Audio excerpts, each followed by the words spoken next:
Nous venons de passer l'un des étés les plus chauds de l'histoire récente, et ça ne va pas aller en s'améliorant. La crise climatique est la préoccupation numéro 1 des personnes en Suisse, mais que faire face à cette catastrophe annoncée? Aujourd'hui, je reçois Roger Nordman qui nous parlera de son livre « Urgence, énergie et climat, investir pour une transition rapide et juste ». Je suis Nadine Bichère et vous regardez Fil Rouge.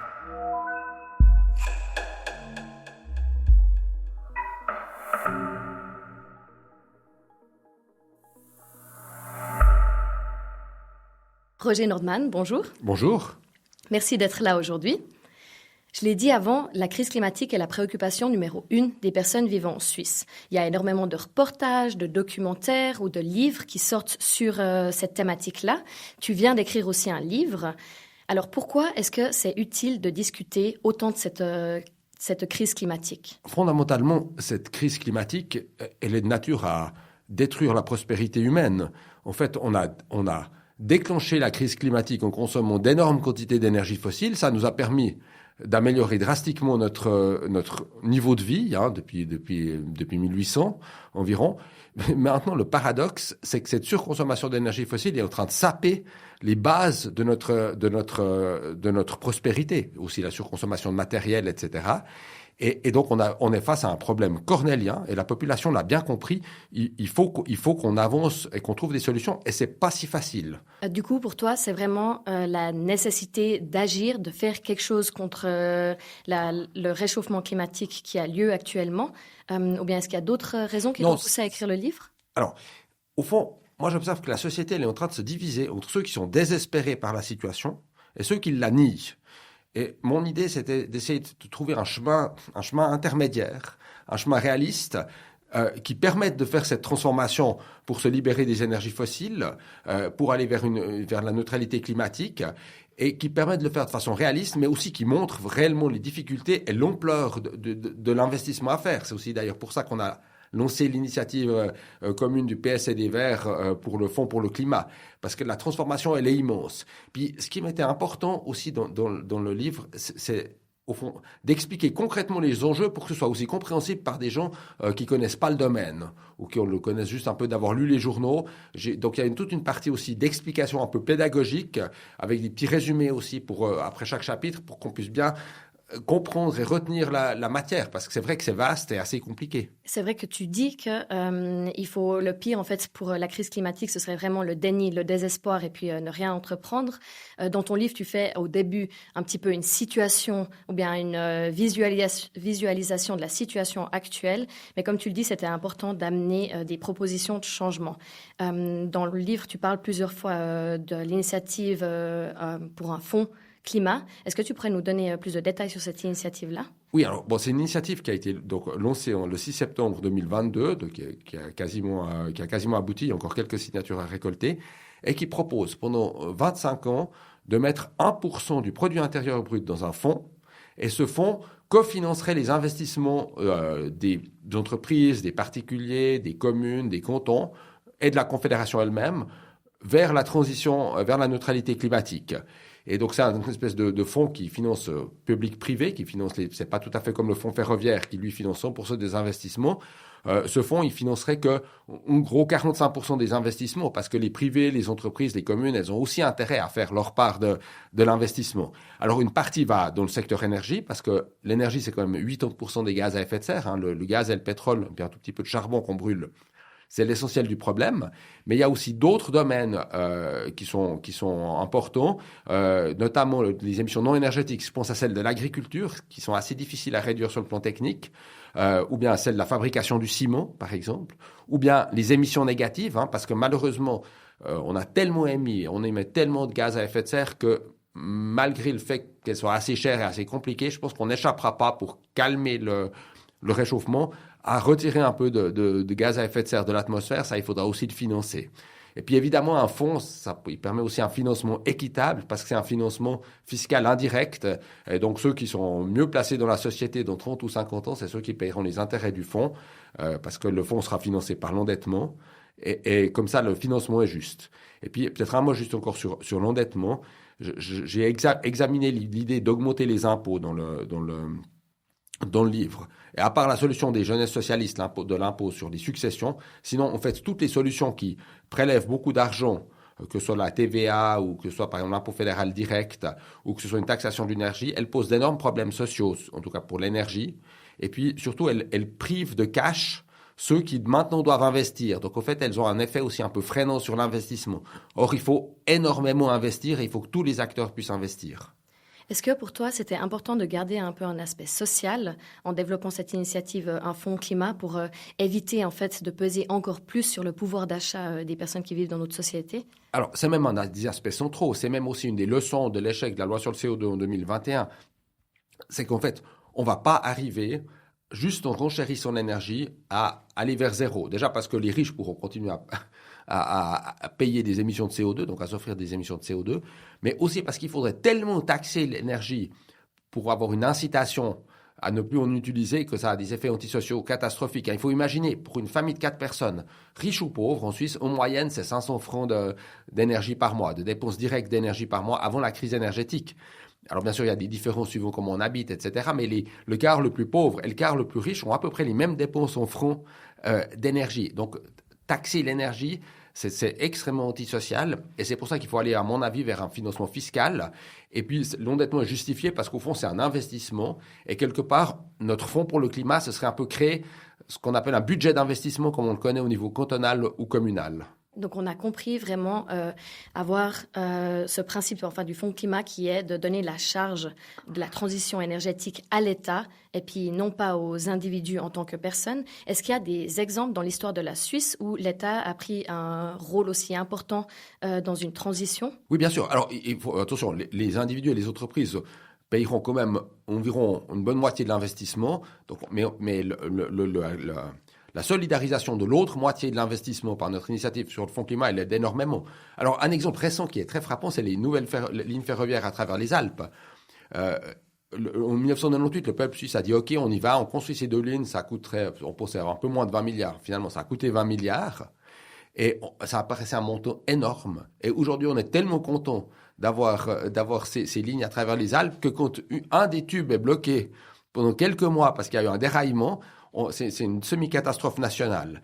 Et on voit combien ces infrastructures sont précieuses et combien il est juste de les financer tous ensemble. Mais il y a d'autres exemples. La création de l'AVS, c'était aussi un pari sur l'avenir. La première génération qui a touché les rentes, elle n'a jamais cotisé. Donc c'était quelque part, la génération courante qui payait les rentes courantes. Donc c'était aussi un pari sur l'avenir. Ou la même chose avec la nationalisation des chemins de fer, ou un autre exemple avec la création des écoles polytechniques fédérales. Donc dans notre pays, on sait investir, on sait faire des grands projets communs, et c'est ça qu'il faut faire. C'est le projet de notre génération, de nous libérer au fond des énergies fossiles et de faire notre part à l'effort de maîtrise du climat. Tu restes tout de même dans ton livre très pragmatique vis-à-vis de ce fonds pour le climat. Tu dis que même s'il y a des investissements massifs de l'économie ou bien de l'État qui vont être effectués, ça ne va pas suffire. Il va quand même falloir mettre en place d'autres mesures. Est-ce que tu as des exemples pour des mesures supplémentaires qu'il va quand même falloir développer? Alors, d'abord, je tords le cou à une idée qu'il y aurait une opposition entre investir dans la technique et changer les comportements. Parce qu'en fait, ce qu'on peut faire avec la technique, faisons-le avec la technique. Il restera des éléments comme par exemple l'aviation. Pour l'instant, on n'est pas prêt d'avoir une solution technique. Ou bien dans l'agriculture, par exemple les émissions de méthane des vaches, en français les paies des vaches, c'est quelque chose qui existe, pour lesquels on a très peu de solutions techniques. On peut agir un peu à la marge. Pour la fabrication du ciment, par exemple, pour l'instant, on n'a pas vraiment de techniques qui permettent de limiter les émissions de CO2. Donc on a des domaines où on devra changer nos habitudes.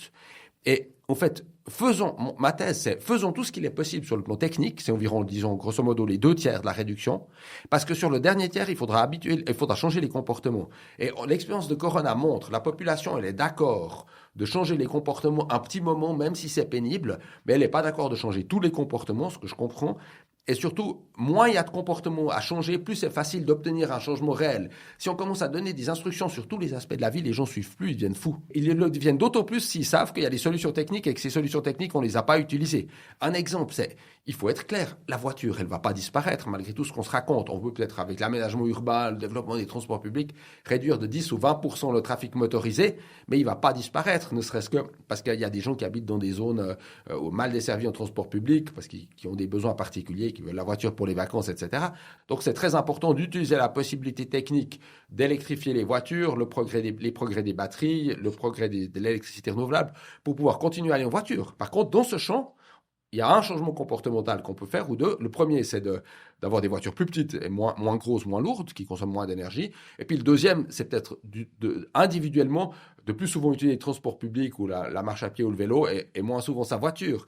Mais prétendre qu'on va résoudre le problème en faisant disparaître les voitures, c'est une salade. C'est une salade. Et je crois que face à la gravité de l'enjeu climatique, il faut vraiment oser entreprendre les changements qu'on peut faire sur le plan technique, parce que ce sera plus facile ensuite de faire accepter les quelques changements comportementaux. Puis en plus, il y a même une synergie. Par exemple, dans le trafic, si on fait des pistes cyclables qui sont un investissement, alors les changements de comportement d'utiliser le vélo électrique sont beaucoup plus faciles que si on n'a pas fait ce changement d'infrastructure. Donc il y a aussi un cercle positif, enfin un cercle vertueux entre investissement dans les infrastructures et évolution des comportements. La même chose avec les TGV. Si on a des meilleures lignes de TGV, des meilleures liaisons de TGV, les gens sont d'accord de prendre moins l'avion, ce qui est un comportement. Du coup, il y a quand même besoin, comme tu le dis, enfin peut-être à 2/3, ce serait des investissements de l'État et puis des entreprises, et quand même une part de responsabilité individuelle, de changement du consommateur ou bien des consommatrices. Oui, bien sûr, mais il faut simplement, moi, ce à quoi je crois pas, c'est d'aller faire la morale aux gens toute la journée. Donc il faut essayer de sortir de cette logique de moralisation, essayer de faire le maximum par des choix techniques, des investissements, etc. Et puis obtenir un peu une évolution culturelle. Typiquement, un bel exemple, c'est la taille des voitures. C'est un élément qu'il faut faire évoluer. Puis il faut être clair, il n'y a pas seulement les entreprises et les comportements individuels, mais il y a aussi les investissements des particuliers, par exemple tous ceux qui sont propriétaires de leur logement. Et un des aspects très importants du fonds climat, c'est aussi, il y aurait la proposition de dire, OK, le propriétaire qui investit dans l'assainissement de son immeuble locatif, où il y a des locataires à l'intérieur, et qui s'engage à ne pas augmenter les loyers, en contrepartie, il toucherait une subvention plus élevée pour financer son investissement. Et donc ça permettrait de surmonter ce blocage qu'on a actuellement, parce que les propriétaires n'ont pas répercuté à la baisse le taux d'intérêt hypothécaire. Donc, quand ils assainissent, évidemment, le locataire dit à juste titre, mais on ne va pas tolérer que tu m'augmentes le loyer parce que tu as assaini le bâtiment alors que tu m'as déjà prélevé un loyer trop élevé. Et puis le propriétaire se dit, ouf, je vais perdre en justice si je tente d'augmenter le loyer, donc je préfère ne rien faire du tout. Et là, c'est un immense facteur de blocage à cause des défauts du droit du bail. Et avec notre fonds pour le climat, ce serait une façon de surmonter en disant, OK, il y a un système, les propriétaires peuvent investir et en contrepartie, ils s'engagent à ne pas augmenter les loyers, mais le fonds pour le climat cofinance une partie de l'investissement. Et ça, du point de vue de l'équité sociale, c'est très important parce que le loyer, c'est un des plus gros mangeurs de pouvoir d'achat. Tu as mentionné plusieurs fois en fait aussi la population, et comme je l'ai déjà dit auparavant, on voit que la crise climatique, c'est vraiment la préoccupation numéro 1 des personnes en Suisse déjà depuis plus de 2 ans maintenant. Mais pourquoi est-ce que ça avance aussi lentement? Pourquoi il n'y a pas beaucoup de mesures qui sont prises? Alors, dans les domaines où on prend des mesures comme le soutien à l'assainissement des bâtiments, ça avance. En 10 ans, les émissions ont baissé d'un tiers. Puis quand on ne prend pas de mesures, il n'y a rien qui se passe. Alors, il y a évidemment beaucoup d'habitude, de confort, d'envie de ne pas changer, d'intérêt en place, par exemple le lobby pétrolier qui vraiment fait, encore ce matin, je trouve au courrier une lettre du lobby pétrolier pour essayer d'expliquer pourquoi il ne faut rien changer. Donc il y a toutes ces résistances, mais je crois qu'il ne faut pas se laisser décourager, et puis il faut avoir un cap global et une vision globale. Et je pense que c'est ce que j'ai essayé d'apporter avec mon livre, en me disant, si on voit l'orientation globale, si on voit le sens global, si on voit ce qu'on peut faire dans les différents secteurs, c'est plus facile de se motiver pour agir. Et puis dans une démocratie, à la fin, ça doit être accepté par la population, donc il faut l'expliquer. Merci beaucoup, Roger, d'avoir participé à notre discussion sur ton livre « Urgence, énergie et climat ». Merci de m'avoir invité. On l'a compris, la réponse à la crise climatique, elle est collective et individuelle. Notamment avec l'initiative pour un fonds climat, avec des investissements massifs et aussi avec un changement de comportement individuel. Ce qui est très important, c'est de ne pas être dans le déni ou le désespoir. Merci d'avoir suivi cet épisode de Fil Rouge. N'oubliez pas de vous abonner.